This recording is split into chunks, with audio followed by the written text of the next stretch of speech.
we are joined by the one, the only lockdown guard for the Sacramento Kings. Keon Ellis joins us. Keon, thanks so much for joining us. Yeah, no problem, no problem. Now, I know you do a lot of different interviews, as we all do, but we actually had a conversation last media day, okay, and at that time I had asked you just how things had kind of changed because you went from being a two-way guy, Yep. and then towards the end of the season, obviously, you were on the team and you had kind of said, hey, thank you to Stockton, but I'm going to spend my time in Sacramento. Now, here you are. This is basically how my math is. This is basically the second season as an everyday guy, if you will, in the Right. NBA. How has life changed for you, if at all?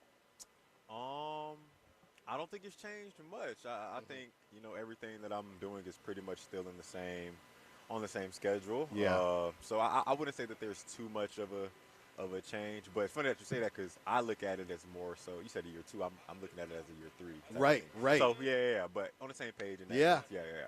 Yeah, and the other thing when we spoke last season, again, finding your footing, and now you already know that you belong, and now you've shown it time and time again. Something that we spoke about was your playmaking. Now I do follow you on social media. I don't need to follow back. I know you got a lot, but I know there's a lot of people All out good. there. But All I do good. follow you on social media, and I was watching some of your workout videos, and it looked like there was more of an emphasis on not just playmaking, but offensively kind of taking a step, if you will, to get to your spot and to kind of develop more of a repertoire to offensively say, hey, I'm going to go get something on my own. Has that been a focus for you, or what have you been focusing on this summer? I mean a little bit just because, you know, year after year, teams are getting more used to you, your game, and all that. So I mean, I think I've seen it like at first, like I was getting wide open shots, a lot of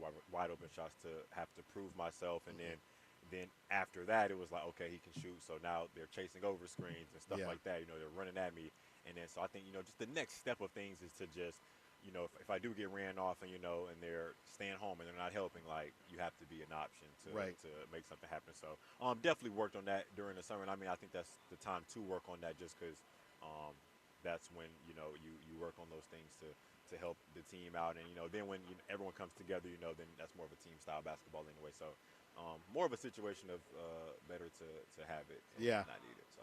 Talking to Keon Ellis. Now, Keon, as we've discussed the evolution of your career earlier this summer, the Kings picked up your option, and now that could mean that you hit free agency at the end of the season. How has that been for your kind of thought process and something that you maybe haven't dealt with before, if you will? How has that process been, and how has that kind of shaped how you're going into this season, if at all? Are you just, hey, we're going to deal with that when we deal with it? How's that been for you? I mean, yeah, it would have been nice, but I mean, it didn't happen. So like, not too much you can really do on it. Right. But I mean, I think my approach to the season is still be the same Keon that I am. Do what I do, and I know that everything will take care of itself. Yeah. So I mean, the approach. I mean, I do know though that every year, like a little bit more is expected of you. So I mean, I do expect to do more things, but I mean, mindset wise, I do feel like I'm still coming in and being Keon Ellis. So Speaking of being Keon Ellis, there's been a lot of conversation about the prototypical type of player these days, right? And it's you got your star, you got your big man, and the rest of the dudes, you got to defend at a high level and you got to shoot the three ball at a high level. And a lot of people have been saying Keon kind of fits this new age role player, if you will, to a T. Do you look at it like that? Do you look around at the other guys, the Jaden McDaniels and guys like that? Do you say, not to maybe use them as a comparison, but do you say, okay, cool, the Timberwolves, they're balling, right? Seems like OKC got about 7 of them Right, on that right. team.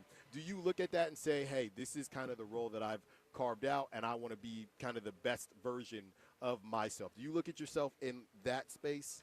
oh, for sure. I mean, just because I don't think I'll ever be the guy to, be asked to score 25 a night. So it's like, Yeah.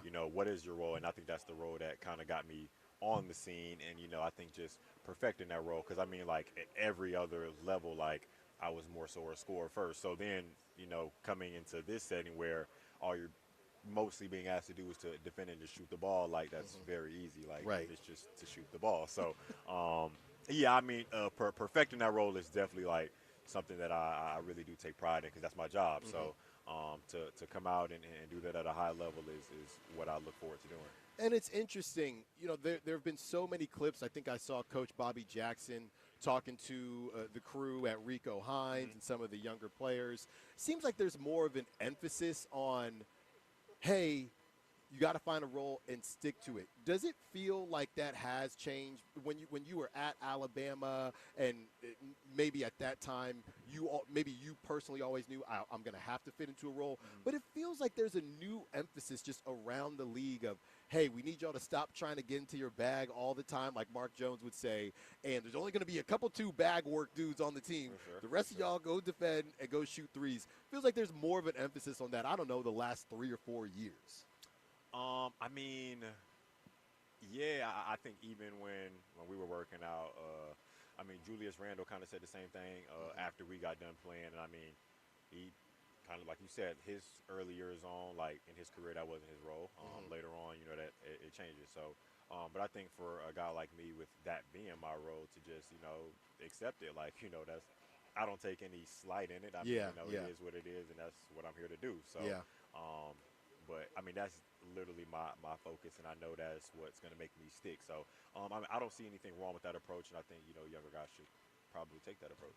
Keon Ellis, before we get you out of here, I always ask you about. I told you, right? I've got one more year of big bro.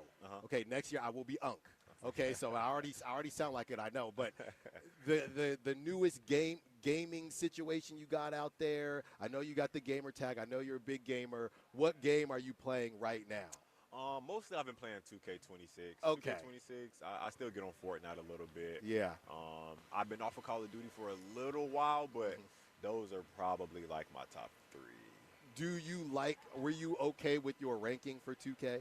I mean, honestly, I never really care about the rating because, like, I don't play with the Kings. Like, I don't play, play now games. I literally just go make my own character. So, like, all I need is, like, my face scan, my NBA logo, and I'll handle the rest. Like, the ratings, I literally never play, like, you would never come to my house and we'll be playing 2K against each other. Like, Right. So it doesn't matter to me. Keon Ellis, thank you so much for joining us. Hey, good luck in your real career. Good luck in my career in 2K. And we'll talk to you again soon, man. Facts. Thank you. All right, Yes, sir. appreciate it. Appreciate you.